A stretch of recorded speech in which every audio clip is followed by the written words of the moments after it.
Estamos con Rafael Grillo, promotor cultural, escritor, periodista. Quisiera comenzar así rápido, ya que es tu mero mole. ¿Cómo anda la promoción y divulgación literaria en Cuba? Bueno, la promoción y divulgación literaria en Cuba o en cualquier parte, en cualquier escenario, dependerá también de la producción literaria que haya en el país, ¿no? Y de las posibilidades de acceso en cuanto a ediciones, librerías y todo ese proceso que tú sabes, ¿no? Y la situación económica y la situación editorial del libro en Cuba no es la mejor en este momento, ¿no? Ya desde antes incluso de la pandemia, las tiradas de los libros se veían bastante afectadas por el tema del papel, eso por una parte, y por la otra, digamos, la manera quizás un tanto lenta con que acá se fue ido entendiendo el tema del mundo digital y de los libros digitales, y ha hecho que bueno, al final todo dependía en Cuba, o todo giraba alrededor del libro de papel, ¿no? Y sobre todo alrededor, digamos, de este evento que significaba la Feria del Libro, ¿no? Que se lleva por todas las provincias. Y los años de la pandemia que se suspendieron estos eventos, y luego después lentamente y en medio de la situación económica tan fuerte que vive el país, comprenderás que no han sido los más favorables para el libro, ¿no? En medio de todo eso, la promoción y la divulgación tiene que adaptarse no solo a la ausencia del libro, sino también a la ausencia, a la pérdida de determinados espacios que ya eran tradicionales, a la falta a veces también de esos escritores, de esos promotores, de las personas que hacían esos espacios, y creo que si hay algo de alguna manera que pudiera ser interesante, ¿no? Dentro de este nuevo escenario, es la aparición de determinados actores en el terreno de la promoción que no existían en otros momentos en Cuba, ¿no? Ahora existen, por ejemplo, grupos de jóvenes que de una manera personal, individual, han ido creando proyectos, algunos de ellos con respaldo institucional, otros con respaldo de otro tipo. Y me parece que son en este momento lo más interesante. Hay un grupo como por ejemplo que se llama La Jeringa, que ha hecho actividades por ahí. Está por ejemplo La Tertulia, que es una librería de libros de uso, pero que además ellos tienen interés en hacer actividades culturales. En el año 2021, cuando todavía estaba toda esta situación de la pandemia, hubo un grupo de jóvenes que crearon como una suerte de feria del libro, que aquí se dijo que no había condiciones para hacer la feria del libro. Hicieron una feria del libro alternativa, hasta organizándola a través de las redes, ¿no? Que recibieron a la larga el apoyo del Instituto Cubano del Libro, pero surgió como una idea personal, ¿no? Y eso resulta interesante, me parece, en varios sentidos, ¿no? Primero, de quienes emergen, ¿no? Claro. Que emerge de los jóvenes, primero de los jóvenes, gente que son jóvenes, pero además que son los consumidores dentro del espacio, de cómo de alguna manera ha estado siempre conformado el espacio del libro en Cuba, ¿no? En donde todo ha estado, digamos, parte a través de iniciativas institucionales y espacios institucionales. El hecho de que parta de ahí y que además sean jóvenes, habla, digamos, de un recambio, ¿no? De una nueva generación que también está interesada en la promoción, y en particular de algo que sabemos tan complicado hoy como es el libro, ¿no? Y yo creo que eso es, en el terreno de la promoción cultural, lo que yo veo interesante, ¿no? Porque lo otro es, bueno, de alguna manera están lentamente renaciendo, tanto, digamos, los viejos espacios como los espacios institucionales tradicionales están poco a poco, digamos, despertando, ¿no? Con esta dificultad que te digo, de que muchos hay generaciones nuevas de autores que son autores que ya han empezado a escribir en un momento sin libros.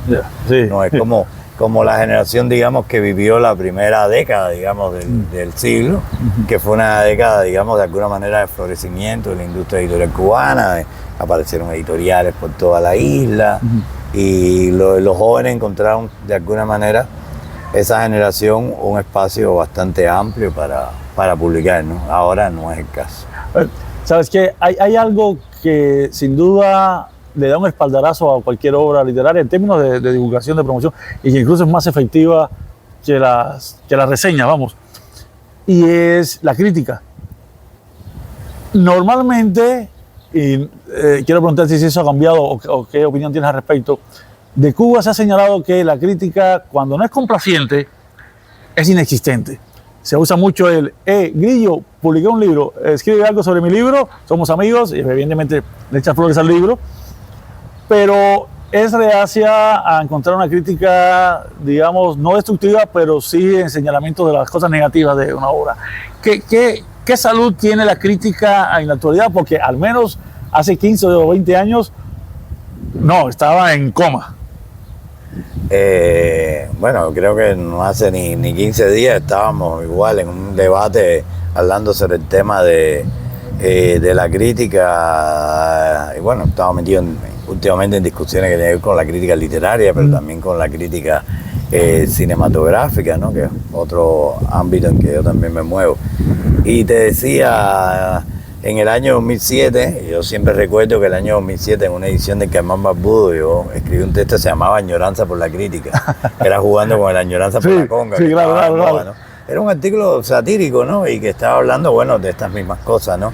Y 15 años después puedo decir exactamente lo mismo, e incluso peor. Pero si te digo que no hay libros, que no hay promoción cultural, de que muchas de las revistas tradicionales han desaparecido, de que no ha sido un momento muy pródigo en que aparezcan nuevos espacios en cuanto a revistas y no sé qué. Hubo un momento ahí que pareció que sí, pero luego todo eso también quedó coartado, ¿no? Entonces no puede haber crítica. No puede haber crítica. Y además yo siempre digo, bueno, o sea, en un país como el nuestro a lo mejor tendríamos que empezar por la crítica de la agricultura, ¿no? Y cuando logramos hacer la crítica de la agricultura, bueno, hacer la crítica literaria, ¿no? Entonces es muy complicado todo eso, ¿no? Por otra parte, yo creo que hay como 3 años o algo así, se hizo acá en el Centro Los Ignacios, se hicieron igual una jornada de la crítica literaria, ¿no?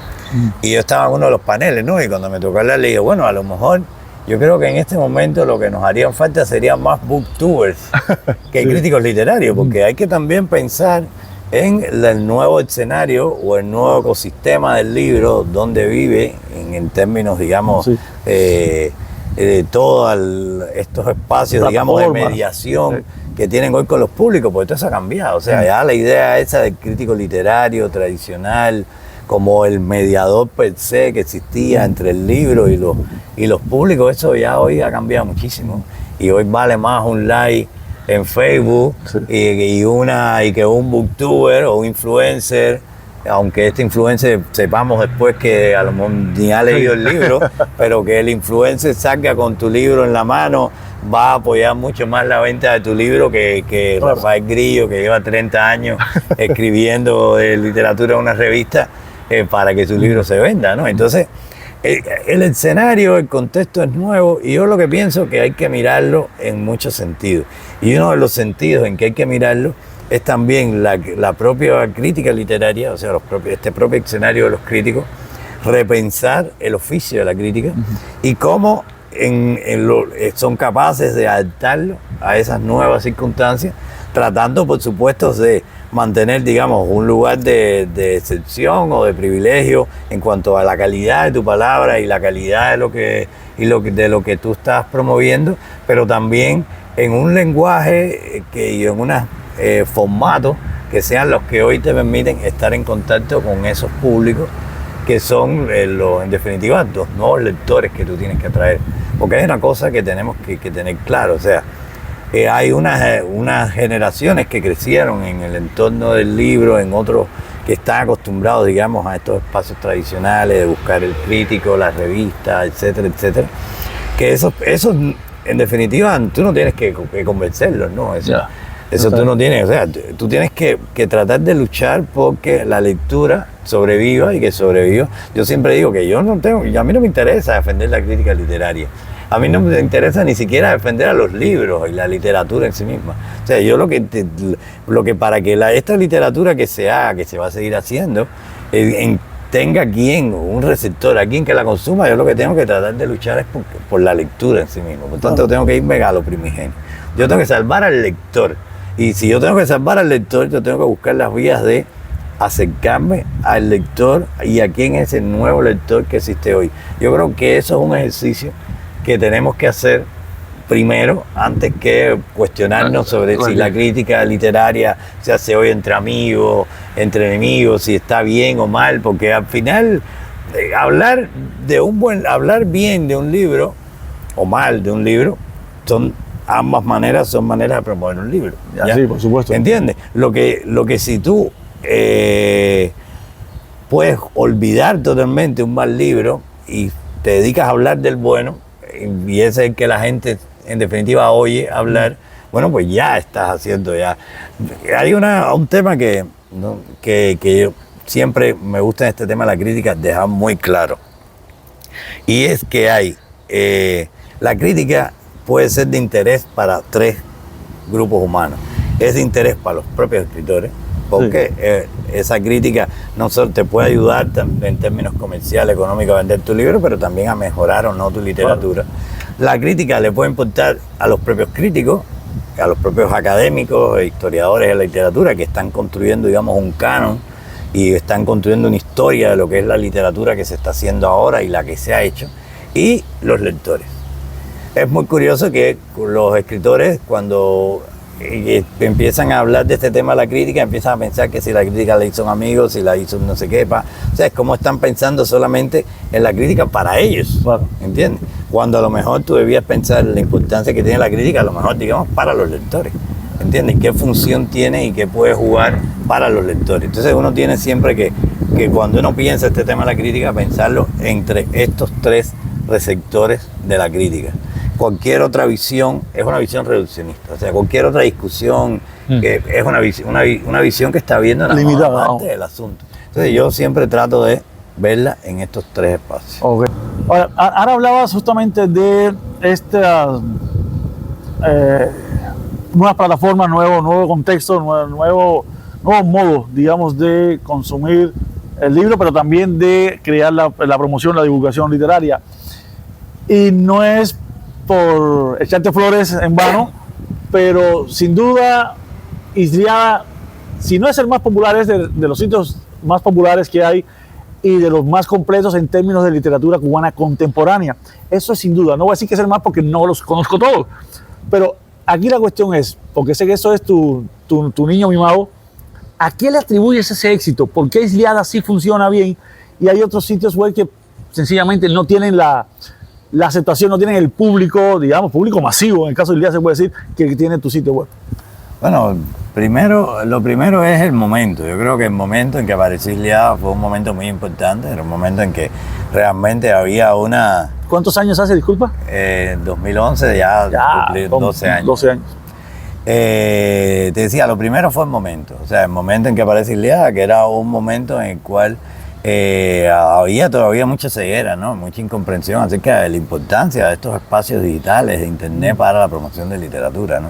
Y lo otro, que tiene que ver incluso con esto que estábamos hablando antes, es que en aquel momento en que aparece Ilíada, o sea, la promoción de literatura era promoción de la reseña, ¿entiendes? O sea, cuando estamos justamente hablando de un momento en el cual estas mediaciones entre el producto literario y su consumidor están cambiando, y donde ya la gente va más a querer crearse su propia opinión o tomar la opinión de algo más cercano, ¿no? Y no o sea, yo siempre en aquel momento la idea era, o sea, es más fácil promover un libro o un autor directamente desde la letra del autor que mediado por una reseña o por una palabra crítica. Si recuerdas, Ilíada, la idea de Ilíada era justamente de publicar textos de autores, fragmentos, libros, cuentos, etcétera, no de pensarlo desde esta línea de la mediación cultural o un mediador de la crítica. Y eso sirvió en mucho sentido. Sirvió en el sentido de que de pronto aparecieron en un espacio en la red textos de una nueva generación de autores cubanos, textos de autores cubanos también conocidos, porque Isliá nunca ha tenido eso. Y eso es otro tema importante. O sea, Isliá nunca se manejó con un concepto canónico, sino un concepto, como digo yo, de corpus. Esas son otras maneras también de entender, digamos, la visión que tú tengas sobre el panorama literario. O sea, a Isliá nunca le interesó decir publicar a los 10 mejores autores de literatura cubana. Isliá le interesó publicar a todo el abanico y todo el espectro de literatura cubana y allá el lector decide con quién se queda y quién no. Y eso también de alguna manera creó otra cosa importante, que le dio espacio también a autores, escritores jóvenes, etcétera, que no habían encontrado cómo llegar, cómo publicar, y lo encontraron en Isliá. Y el hecho de que Isliá de alguna manera llegara a tener cierta reputación, quizás a lo mejor no estoy hablando de una reputación interna que nunca la he dedicado a medirla, ¿no? La reputación que pueda tener o no Isliá dentro de los ámbitos académicos, que me imagino que no sea mucha, o dentro aquí del ámbito no sé qué, pero sí el hecho al menos de que la gente de cualquier parte llegara y encontrar ese espacio, y encontrar ahí autores y encontrar ahí textos que podía referenciar para acercarse a la literatura cubana, hizo que los propios autores dijeran, bueno, de alguna manera esto no es publicar en cualquier lado, o sea, publicar aquí tiene su significado, ¿no? Y al punto de que hoy mismo estábamos ahí en la conversación y de pronto un muchacho me dijo, yo soy fulano, que publicaste eso ahí en Isliá. Entonces, porque el que empieza a escribir, lo que necesita es como que un espaldarazo, ¿no? Que le dé la autoestima. Y Isliá ayudó a fomentar y desarrollar esa autoestima que hace que esos autores hayan, en definitiva, hecho carrera en la literatura, ¿no? Entonces yo creo que en ese sentido ha sido muy positivo el espacio y más allá de que hoy ya yo no sienta que, digamos, que yo tengo el mismo impulso, ni el espacio está cumpliendo exactamente los mismos roles que tenía un principio, o ni siquiera ha cumplido todas las aspiraciones que yo quería tener en un principio con ese espacio. Yo creo que por un problema ya de sedimentación de lo que ha logrado reunir a lo largo del tiempo, que tiene un catálogo enormísimo, autores de todas las generaciones que han estado publicando en Cuba. Y lo otro también que era un concepto, o sea, que hasta que el momento que no aparece Isliá en Cuba no se hablaba de literatura cubana contemporánea. O sea, y esa idea, ese concepto también era muy importante porque ayudaba a acotar algo que no había dicho de esa manera, ¿no? Entonces, literatura cubana de alguna manera, cuando tú hablabas de literatura cubana en general, en cualquier contexto, siempre se acudía al canon de autores ya muertos, o sea, y como si más nada existiera, ¿no? Y entonces al tú decir, esto es literatura cubana contemporánea, ya tú orientabas hacia no sé qué y creabas una curiosidad, o sea, bueno, hay gente escribiendo, vamos a ver qué están haciendo, ¿no? Y yo creo que esos fueron los factores que contribuyeron a que Isliá alcanzara, digamos, una rápida popularidad dentro de determinados espacios y se convirtiera en un espacio, digamos, de referencia para encontrarse con la literatura cubana, te digo, sobre todo para el que mira desde fuera de la frontera, ¿no? Claro. Porque te decía, desde dentro, Isliá nunca, por otra parte, quiso ni le interesó hacer acciones hacia adentro, o sea, porque la idea de Isliá era siempre hablar de ese no lugar del ciberespacio y que todo ocurriera a partir de ahí. Y entonces, a diferencia de otros proyectos que también han logrado cosas aquí, que de promoción, como por ejemplo el proyecto Claustrofobia de Junier Riquene, que es un proyecto que ha trabajado con el libro, o sea, con la producción editorial cubana, con los espacios y las instituciones cubanas y moviéndose dentro de Cuba, eso no era la idea de Isliá, o sea, eso no era mi interés y eso hace que Isliá sea, digamos, mucho menos visible para las masas en general de gente, porque no era mi interés. O sea, mi interés de Isliá era promover literatura, promover autores. Si de hecho esa es la idea. O sea, Isliá lo que promueve son libros de autores. O sea, ahora mismo este libro tuyo, si a ti te interesa tener una vía más de promoción, yo publico un fragmento con tu link en Amazon, donde lo tengas a la venta y es un espacio más. te voy a tomar la palabra. ¿Me entiendes? Entonces es lo que hemos hecho nosotros con autores, no solo de Cuba, sino ya hace ya unos años lo empezamos a hacer también con autores de otras partes del mundo, porque nos dimos cuenta que lo que nosotros pensábamos que era exclusivo de nuestro territorio no lo era así. O sea, en todas partes del mundo los autores igual están necesitados de ámbitos donde promover lo que hacen y donde encontrar un espacio más de visibilidad de su literatura. De hecho, Grillo, siguiendo esa línea y ya para concluir, digamos que se insiste mucho desde hace unos cuantos años para acá, vaya, es una marca ya sellada al menos en este siglo, donde al escritor se le obliga, se le agrega una tarea extra en términos de que cuando publicas el libro ya no terminó la tarea del escritor, no, tienes que darle publicidad y se maneja de, bueno, la autopromoción. Haz tu autopromoción, haz tu sitio web. ¿Qué consejos das tú o qué consideras tú al respecto, teniendo en cuenta que en la actualidad hay, si no millones, no sé, posiblemente hay cientos de miles de sitios web literalmente de escritores que todos intentan ser los protagonistas en la red, hay mucha competencia y muchos se sienten frustrados porque, bueno, sí, publiqué mi libro, no sé, hice mi blog, nadie lo ve. Entonces, ¿vale la pena invertir tiempo en eso ¿qué sugieres? Te lo voy a llevar. O sea, el hecho de que tú hagas tu blog, que tú hagas tu autopromoción, no sé qué, te va a garantizar entrar en competencia con los cientos de miles que están haciendo eso mismo. Pero si no lo haces, vas a entrar en competencia con los millones que han hecho un libro y como ni siquiera hicieron ese paso, ni siquiera tienen esa posibilidad. Entonces, es como si te voy a dar una recomendación, que lo tienes que hacer. O sea, no te queda otra, a no ser que tú seas el niño mimado de una gran editorial que va a destinar, porque tú eres uno de 30, de todos 30, de todo su catálogo, y consideran que la literatura cubana es fulano de tal, la mexicana es mengano de tal, la española es fulanito de tal, y no sé qué, y ese catálogo de 30 es lo que van a mover, lo que van a vender como la literatura universal, ya, y ellos te pagan o te sostienen tu promoción.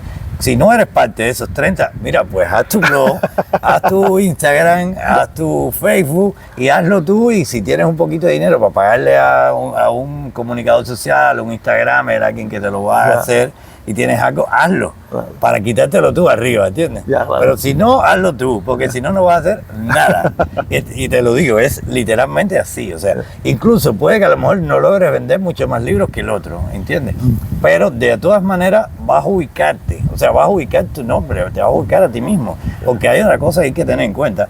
En el mundo de hoy se venden menos productos que marcas. O sea, menos la cara del producto que el producto mismo. Y entonces al final es preferible que esté tu cara y tu producto, al menos en imágenes puestas ahí, no sé qué, que no esté en ninguna parte, porque es donde va a estar. O sea, yo siempre en eso tengo que darte recomendaciones, no idealistas. O sea, a lo mejor yo quisiera que fuera totalmente distinto, pero yo tengo que ser sincero contigo y tengo que darte una recomendación pragmática y funcional. O sea, lo mejor que puedes hacer es hacerlo, ¿entiendes? O sea, porque si no, no vas a hacer nada. Y sabiendo que eso no es que te garantice todo, ¿entiendes? Sí, claro. Porque hay quienes, además, dentro de eso también es una competencia. Hay quienes dentro de eso lo van a hacer mejor que tú, lo van a saber hacer mejor que tú. O sea, o van a tener un producto que por una circunstancia X les resulte más vendible, o porque van a encontrar, digamos, alianzas o coyunturas que los faciliten. Entonces, al final, lo que sí, si no lo haces, estás peor todavía que el que lo intenta, y que es como todo en la vida, que tú dices, bueno, al menos lo intenté, o sea, al menos lo intenté, o sea, si al final me frustro, pero pues después que lo intenté, pero frustrarse sin haberlo intentado o pensando que va a aparecer algo, alguien, una divina providencia que en algún momento te va a tirar el caos, no va a pasar. O sea, porque ya no hay, ¿entiendes? No existe. El mensaje está claro. Háganlo. Gracias, Grillo. Gracias. Bueno, Ahora sí. un gusto.